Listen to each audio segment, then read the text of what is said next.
Welcome to my presentation on vandalism. My name is Zachary, and this is going to be an emotional roller coaster. Strap yourself in now for the ride of a lifetime. This image is from a video I have on my phone. The individual on your screen is a lovely man I dealt with one sunny day in the liquor store.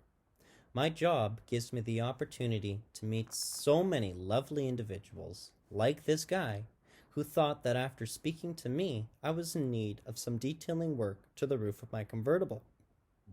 That's a joke. I actually kicked him out for making a scene, and this was my present afterwards. Vandalism comes in all shapes and forms, and this is an example of vindictive vandalism, a type of vandalism I'll define shortly. I chose vandalism as a topic because I couldn't think of another crime that I have more experience with. These are more photos from where I work showing the typical day-to-day damage I've dealt with as manager of the seedy downtown liquor store. These examples of petty vandalism are your run-of-the-mill cases. Individuals vandalize public property and private property for a number of reasons, be it revenge, like with my car, for thrills, which I attribute the graffiti and the sign images, or for some sort of gain, which is the window smash and grab. Rather than focus on micro examples, I want to consider vandalism on a bigger scale for this project. With the small examples, I do want to make a point that they are vandalism, and thus these acts are a form of criminal deviance which should be sanctioned, but for the most part they aren't. The truth is, most acts of vandalism are not directed at personal property, like with my car, but are directed towards either public institutions, like schools, or businesses, like the liquor store examples. Unfortunately, beyond this, it is hard to make general statements about vandalism today. Vandalism is one of the most underreported crimes out there, partly because police rarely have the resources or time to do anything about it. Most cases are small in scale, and many people don't think it's worth the trouble involving police with small matters. Due to the petty nature of vandalism, the problem is not typically considered a big problem until it begins to degrade the community as a whole. So where did all this start? Vandalism, the word, is etymologically derived from a Germanic group that sacked the city-state of Rome in the year 455. I am sure that it was a much darker and grimier event than this painting shows, but you can see in the background the looting that is happening, and thus the destruction of Roman culture that simultaneously occurs. Rome was sacked a few times by different groups, but the Vandal sack of Rome in 455 is remembered today because of who the sackers were. History was a little mean to the Vandals. They certainly weren't the most violent or barbaric group roaming and sacking cities in Europe at the time. In fact, they had a lot of respect for culture. We have the Bishop of Blois, Abbé Henri Gregoire, who lived during the French Revolution, to thank for coining the word we know and love today. He invoked the Vandals that contributed to the downfall of the Roman Empire to describe the destruction of culture that he was witnessing in his own society during the French Revolution, and doing so he created the new word vandalism. But I think the Bishop of Blois may have been trying to cover the tracks of the one whom I believe the original Vandal to be. Centuries before the Vandal sack of Rome, God's Son, Jesus, had an episode at a temple in Jerusalem that we would come to refer to as the cleansing of the temple. Jesus didn't bring any bleach to this party.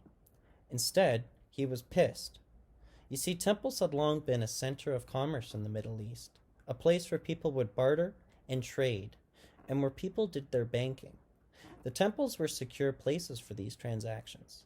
Jesus didn't like that. All four Gospels recount how during Passover one year, Jesus enters the temple and destroys the goods being sold.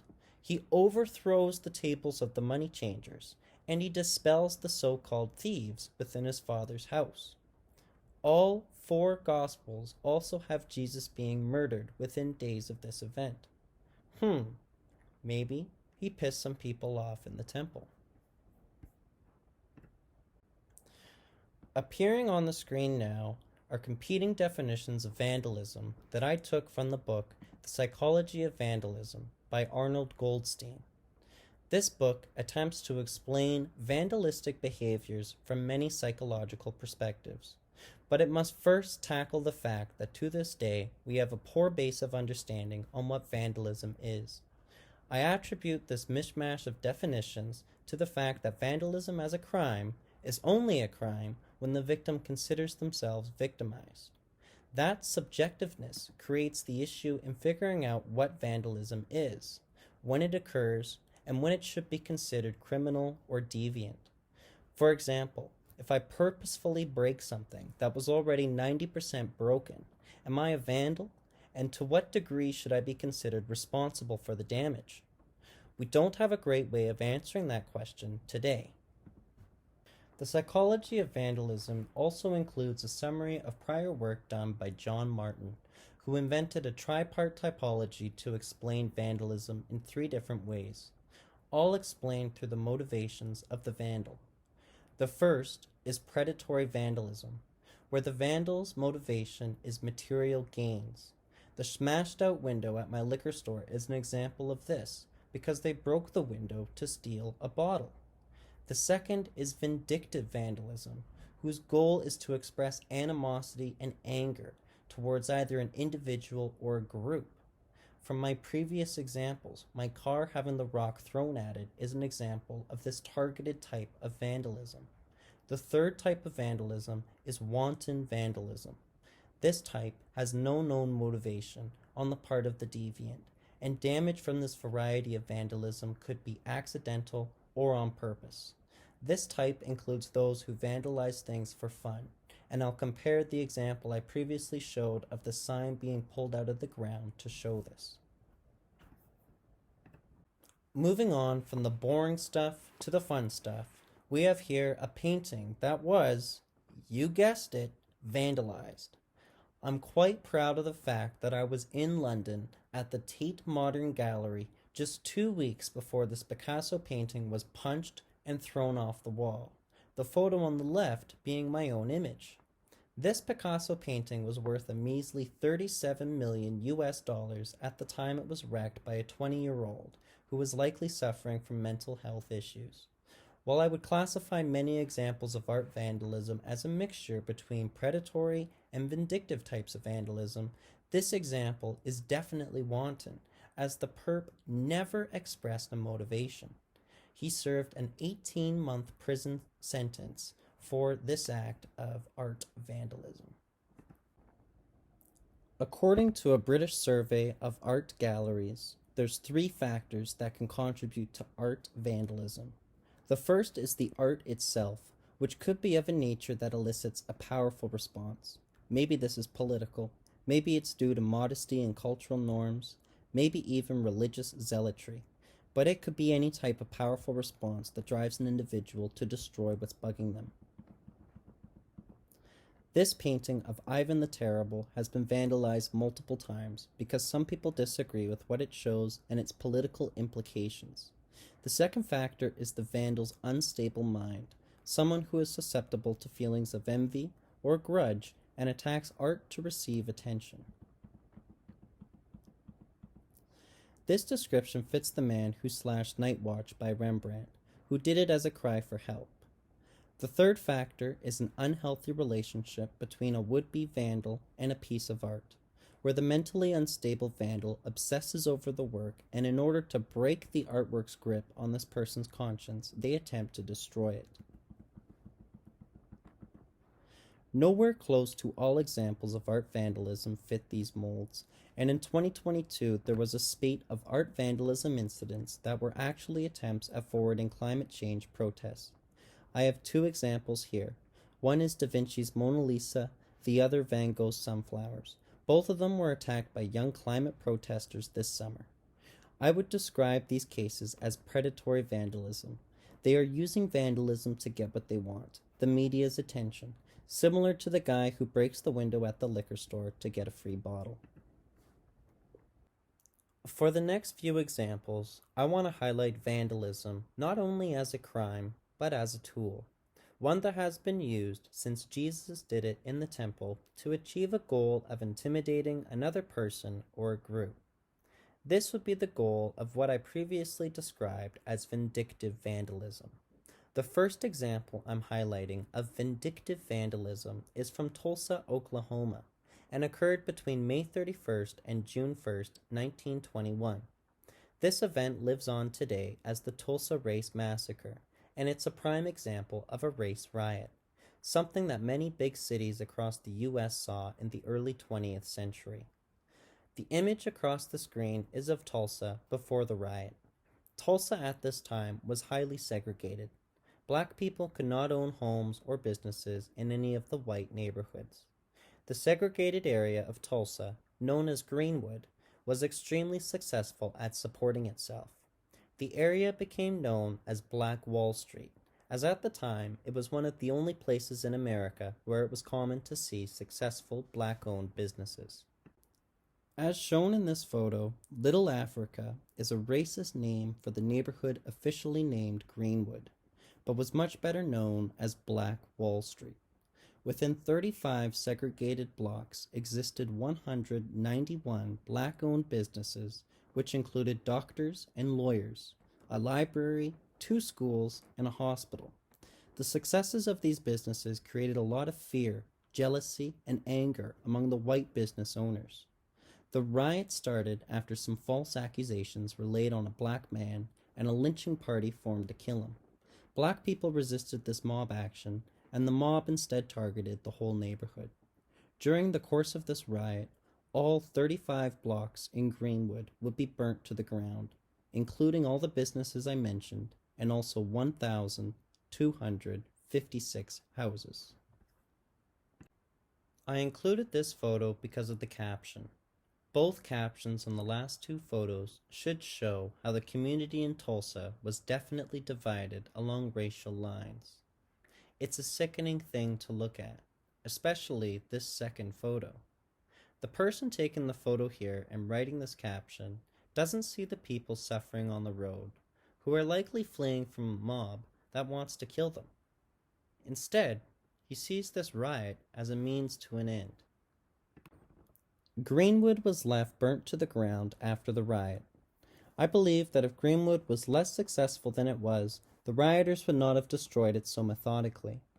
Because Tulsa was so segregated, it was easy for the white rioters to burn down black-owned houses and businesses with little worry that the flames would spread to their side of town. The victims never received anything as compensation from either insurance providers nor local governments. The direct result of the Tulsa Race Massacre was the loss of home ownership amongst black people, not only from destruction, but also because black people were now scared to buy a house or own a business in Tulsa. Nobody was ever arrested for vandalism or arson, let alone murder. This was a massacre after all. I believe vandalism was the weapon that eliminated Black Wall Street. 17 years later, and across the globe, Kristallnacht is my next example of vandalism being used as a tool. Germany at this time is preparing for war in Europe, while simultaneously waging a war on its own people. Kristallnacht means the Night of Broken Glass in English. Starting on November 9, 1938, and extending into the morning the next day, the Nazi government roused its supporters, military organizations, and regular people to openly attack and destroy Jewish synagogues and businesses across the country. This event gets its name from the broken glass that littered the streets after it was over. Though it's not the start of the Holocaust, this moment marks an increase in violence against the Jews in Europe that only continues to get worse throughout all of World War II. These images show what it looked like. Uniformed men and others watched and participated in the destruction, and nobody thought twice about it. The police and other auxiliary Nazi uniformed men were simply following orders.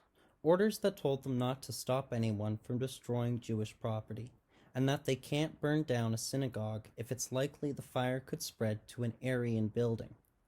Everything else was free game, and these orders came from the top of the Nazi party.